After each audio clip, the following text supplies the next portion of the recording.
कहानी की शुरुआत में हम एक आदमी को देखते हैं जो कि अपनी एक्स गर्लफ्रेंड को पाने के लिए डेविल से सौदा करता है कि वह डेविल उसकी आत्मा को एक सोफे के अंदर डाल दे, जिसके बाद वे किसी तरह से अपनी गर्लफ्रेंड को पाले। अब डेविल से सौदा करने के बाद उसकी आत्मा को सोफे के अंदर डाल दिया जाता है और फिर हम देखते हैं मेरी नाम की लड़की को, जिसके बॉयफ्रेंड का नाम जैक होता है। जो लोग इस सोफे को खरीद लेते हैं और फिर इसे अपने घर में लाके सेट कर देते हैं। और अगले दिन होते ही जब मेरी नहा रही होती है तो वह सोफा चुपके से मेरी को देख रहा होता है और ये बात मेरी को कुछ ही देर में समझ आ जाती है। लेकिन वो जैसे ही बाहर जाके देखती है तो सोफा अपनी जगह पे होता है, जो देखकर मेरी सोचती है कि वो क्या क्या सोच रही है। अब मेरी को सोफा का विचार आ ही गया होता है तो वह सोचती है कि वो कुछ देर उसके ऊपर आराम करे, जहाँ हम देखते हैं कि वो उसके ऊपर सो जाती है। और ऐसा होते ही वो सोफा इंसानों की तरह उसके साथ गलत हरकतें करने लगता है, जो महसूस करते ही मेरी सोफे से उतर के जाके बेड पे सो जाती है। जिसके बाद जब मेरी अगले दिन सोकर उठती है तो उसे अपने रूम के बाहर कई सारे कैंडल दिखाई देते हैं और साथ ही सोफे के ऊपर नाश्ता भी रखा गया था, जो देखने के बाद मेरी को लगता है कि शायद ये उसके बॉयफ्रेंड ने किया होगा। पर इस बात से उसका बॉयफ्रेंड भी हैरान होता है क्योंकि उसने भी ये सब नहीं किया होता, बल्कि ये सब कुछ तो सोफे ने किया होता है ताकि वो मेरी को इम्प्रेस कर सके। इसी बीच जेक जब केक को उठा के खा लेता है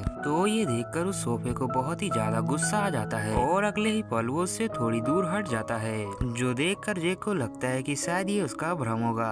पर सब कुछ देखने के बाद अब वो सोफा भी समझ जाता है कि अगर मेरी को इम्प्रेस करना है तो उसे जेक को रास्ते से हटाना होगा। जहाँ अगले दिन ही मौका मिलते ही वो सोफा जेक के ऊपर हमला कर देता है। वह सोफा जेक के पैरों को पूरे बल से दबाता है, जिसकी वजह से जेक का पैर बहुत ही भयंकर जख्मी हो जाता है। और जब इसके बारे में जेक मेरी को फोन करके बताता है तो मेरी जल्दी ही पुलिस को लेके वहाँ पहुँच जाती है। और वहाँ जाकर देखने पर पुलिस वालों को कोई भी हमलावर नहीं दिखाई देता और जेक के कहने पर जब वो लोग सोफा को चेक करते हैं तो वह भी उन्हें नॉर्मल दिखाई देता है। तो ये देखने के बाद पुलिस वालों को यही लगता है शायद जेक ने नशा किया होगा। अब ये सब होने के बाद जब मेरी उसी रात सो रही होती है तो उसे वो सोफा आवाज दे के अपनी ओर बुलाता है, जिस आवाज को सुनकर जब मेरी उसकी ओर जाती है तो वह सोफा अचानक से ही मेरी की ओर मुड़ जाता है, जो देखकर मेरी बहुत ही ज्यादा डर जाती है। और वह अब डर के मारे जल्दी से अपनी दोस्त लीसा को फोन लगाती है और उसे सारी बात बताने के बाद उसे अपने घर आने के लिए कहती है। अब लीसा जल्दी से आके मेरी को सहारा देती है, जिसके बाद ये लोग जाके सोफे को देखते हैं तो फिर से सोफा अपनी नॉर्मल फॉर्म में आ चुका था। लेकिन फिर भी लीसा मेरी के डर को देखते हुए कहती है कि तू टेंशन मत ले और आज मेरे ही घर चल, और वो उसे अपने घर लेके जाती है। और अगले दिन होते ही हम मेरी के घर में एक चोर को घुसते हुए देखते हैं, जो कि वहाँ के कीमती सामान को चुराने नहीं आया था, बल्कि ये चोर तो एक साइको होता है जो कि लड़कियों को बहुत पसंद करता है। इसीलिए वो चोर मेरी के प्राइवेट क्लोथ को उठा लेता है। पर ये होने के अगले ही पल वो सोफा उस चोर के ऊपर हमला कर देता है। इधर मेरी लीसा को कहती है कि मेरे सारे कपड़े तो मेरे घर पे हैं, इसीलिए तुम जाके मेरे कुछ सामान वहाँ से ले आओ। जो सुनकर लीसा मेरी के घर चली जाती है और वहाँ जाकर वो जो देखती है वो देखकर उसके तो होश उड़ जाते हैं, क्योंकि उस सोफे ने उस चोर को जान से मार दिया था। और तो और मारने के बाद वो सोफा उसकी लाश को ठिकाने भी लगा रहा था। और ये सारे सीन को लीसा भी दूर से देख रही होती है, लेकिन वो जैसे ही यहाँ से चुप के भागने की कोशिश करती है तो उसके पैरों के नीचे एक पिन आ जाती है, जिसकी वजह से लीसा वहाँ से भागने की कोशिश करती है। पर ये देखने के बाद अब वो सोफा अपनी पिन के द्वारा मेन डोर को ही तुरंत बंद कर देता है, जो देखकर लीसा वहाँ से भागने के लिए सोचती है। तो अब वह अपने आप को बचाने के लिए बाथरूम में जाके छुप जाती है, जिसके बाद वो वहाँ की खिड़की को खोल के भाग जाती है, लेकिन उसका मोबाइल वहीं पर गिर जाता है। अब लीसा को गए काफी घंटे हो चुके थे, जिस बात से मेरी अब काफी ज्यादा परेशान हो जाती है और वह अब बिना समय गवाए पुलिस वाले को लेके अपने घर पहुंच जाती है। जहाँ जाकर वो लोग पूरे घर को देखते हैं तो वहाँ लीसा नहीं होती, लेकिन वो लोग जब उसके मोबाइल पे फोन करते हैं तो उसका मोबाइल डस्टबिन के पास पड़ा होता है। और पुलिस वाले जब उस डस्टबिन को खोल के देखते हैं तो उसे वहाँ पे वही चोर की लाश मिलती है। पर ये सब देखने के बाद भी पुलिस वाले को लग रहा होता है कि शायद ये बाहर वाले का काम है। इसी बीच वो सोफा मेरी के पास आके कहता है कि आई लव यू, जिस आवाज को सुनकर मेरी बहुत ही ज्यादा जोर से चिल्लाती है, क्योंकि उसे अपने आंखों पे विश्वास नहीं हो रहा था और वो इसी वजह से कमरे से बाहर भाग जाती है। अब मेरी को समझ नहीं आता कि ये उसके साथ क्या हो रहा है। जहाँ वो इससे बचने के लिए एक बाबा के पास जाती है और उसे अपनी सारी समस्या बताती है कि किस तरह एक सोफा सभी को मार रहा है। जो सुनकर वो बाबा कहता है कि तुम्हारा एक्स बॉयफ्रेंड तुम्हें दोबारा पाने के लिए डेविल से एक डील की है कि वह डेविल उसकी आत्मा को सोफे के अंदर डाल, और उसने ऐसा किया भी जिसकी वजह से उस सोफे में उसकी आत्मा आ गई और अब वह तुम्हें दोबारा पाने के लिए सब कर रहा है। यह बताने के बाद अब वो बाबा कहता है कि इसे बचने का एक रास्ता है, जहाँ वो बताता है कि हमें रिचुअल के द्वारा उस डेविल से बात करनी होगी, जिस पर मेरी मान जाती है। पर जैसे ही रिचुअल स्टार्ट किया जाता है